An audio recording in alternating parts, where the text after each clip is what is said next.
pas forcément quand on écrit. Et ça, gros warning, parce que je te connais. Je sais que on aime bien procrastiner pour une raison X ou Y, et le fait de trouver son nom de plume, parfois, chez les auteurs que j'accompagne, eh bien, ça fait partie des « Ah, il faut d'abord que je trouve mon nom de plume ». Non. Tu écoutes le Café des auteurs, le podcast pour les auteurs en herbe perdus dans la jungle des conseils contradictoires. Moi, c'est Ingrid Lemaire, je suis auteure et coach sur l'école d'écriture en ligne j'écrisunroman.eu. Ma mission avec ce podcast, c'est de te guider pour que tu puisses écrire le livre de tes rêves et le publier grâce à des conseils concrets et bienveillants et des auteurs qui te dévoilent tous leurs secrets. Alors prépare ta boisson chaude favorite, c'est l'heure de souffler un peu. Hello collègue écrivain, dans cet épisode, j'avais envie de te parler un petit peu du nom de plume ou du nom d'auteur aussi. Tu le sais sans doute, c'est le nom qu'on va utiliser pour publier nos romans, même si ce n'est pas le nôtre. C'est pas toujours facile aussi d'avoir des idées pour en créer, donc je voulais t'en parler un petit peu dans cet épisode. Déjà, le nom de plume, qu'est-ce que c'est ? C'est un nom d'emprunt. Ça permet globalement à un auteur de séparer sa vie privée et sa vie d'auteur, justement, au cas où, par exemple, on n'aurait pas envie forcément que nos proches ou encore notre entreprise soient au courant de ce qu'on fait, de notre activité d'auteur. Ça peut aussi permettre de créer une image de marque. Certains auteurs ont vraiment une identité forte autour de leur pseudo. C'est quand même intéressant d'y penser, même si tu penses ne pas être concerné, parce que le principal avantage du nom de plume, c'est qu'effectivement on peut ne pas reconnaître un auteur, en tout cas de ne pas forcément tomber sur lui par exemple via des recherches internet, et selon par exemple qu'on écrive dans des genres littéraires un peu controversés, comme des genres avec...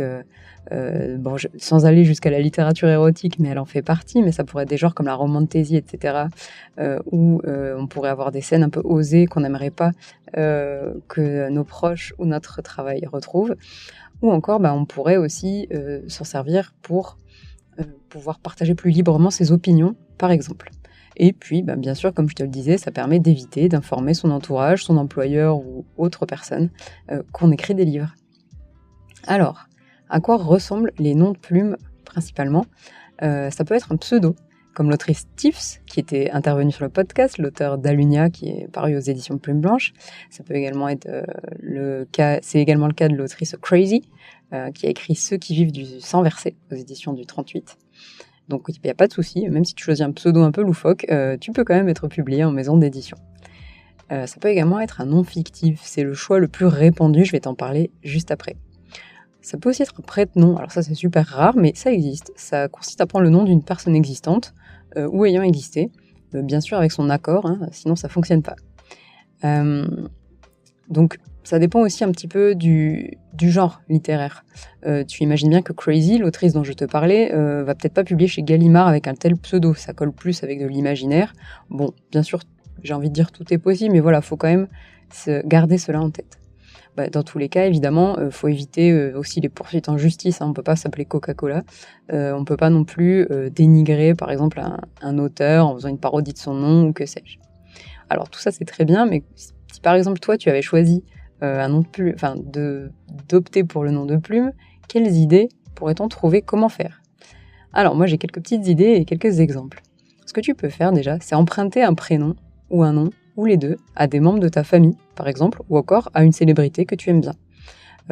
Si tu connais peut-être le célèbre auteur Romain Gary, et son pseudo, c'était Émile Ajar. Il était issu du nom d'actrice de sa mère, en fait. Et d'ailleurs, petite anecdote, cet auteur a du coup eu 2 prix Goncourt, un sous son nom et un sous son pseudo. Tu connais peut-être aussi l'auteur d'Amérique du Sud, Pablo Neruda. Lui, il a choisi son nom de famille grâce à un journaliste tchèque qu'il aimait bien, qui s'appelait Jan Neruda. Tu peux également créer un nom à partir d'un mot ou d'une expression que tu aimes bien. J'aime beaucoup l'exemple de Luce Basse-Terre, qui est une auteure d'imaginaire francophone. En fait, elle a choisi le nom Basse-Terre, donc comme basse et puis terre, en hommage à son grand-père qui disait souvent l'expression que la terre est basse. Et Mark Twain, oui, ce n'est pas son vrai nom non plus, il a choisi ce nom en s'inspirant en fait de son temps passé sur les bateaux à vapeur. Dans ce milieu un peu particulier, il est courant en fait d'entendre crier « By the Mark Twain » pour indiquer la profondeur de la rivière. Parce que oui, dans cet épisode, on apprend des choses. Tu peux également créer un anagramme à partir de ton nom ou de ton prénom. En fait, Voltaire, c'était l'anagramme du nom réel de l'auteur. Et oui, ça balance dans cet épisode, les petites anecdotes. En fait, il s'appelle Monsieur Arouet, François-Marie Arouet. Et quand on écrit Arouet un petit peu en latin, Arouet le jeune, très spécifiquement, ça s'écrit Arovet, L-I, et l'anagramme de ça, c'est Voltaire. Alors, quand même parler un petit peu de l'aspect juridique autour de ça. Tu peux choisir le nom que tu souhaites, entre guillemets, il suffira juste de l'utiliser quand tu feras ta couverture, par exemple, et quand tu créeras ton identité, notamment en publiant ton livre ou en l'envoyant à un éditeur. Par contre, faut faire un petit peu attention quand même, on ne peut pas faire n'importe quoi. En matière de code civil ou de propriété intellectuelle, il peut y avoir un petit peu des choses à respecter, même si en fait il n'y a pas vraiment de texte en particulier qui réglemente l'utilisation d'un nom de plume. Tu te doutes cependant qu'il ne doit pas être insultant, il doit respecter ce qu'on appelle les bonnes mœurs. Voilà, tu peux pas avoir un nom qui insulte une personne en particulier, ni, comme je te le disais un peu avant, usurper l'identité de quelqu'un d'autre ou porter atteinte à quelqu'un d'autre. Il faut également imaginer un petit peu que on peut déposer son nom d'auteur. Ça peut éviter les contrefaçons, par exemple.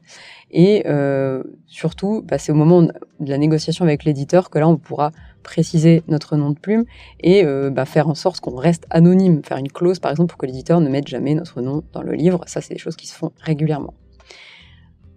Ok, et du coup, est-ce que je recommande les générateurs de pseudo ou de nom de plume ? C'est une question qu'on me pose souvent sur les réseaux sociaux et je comprends qu'on ait du mal à trouver un nom de plume, c'est pas forcément évident.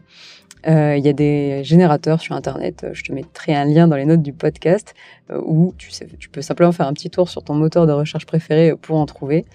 Bon, j'aimerais bien quand même te dire qu'il faut, certes, tu peux les utiliser, mais avec parcimonie.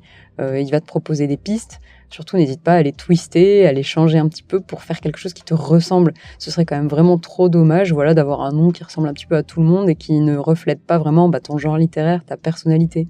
Vaut mieux, entre guillemets, utiliser par exemple un générateur d'anagramme. Ça existe et je te le mettrai dans les notes du podcast pour trouver quelque chose qui colle un petit peu plus à ton identité aussi.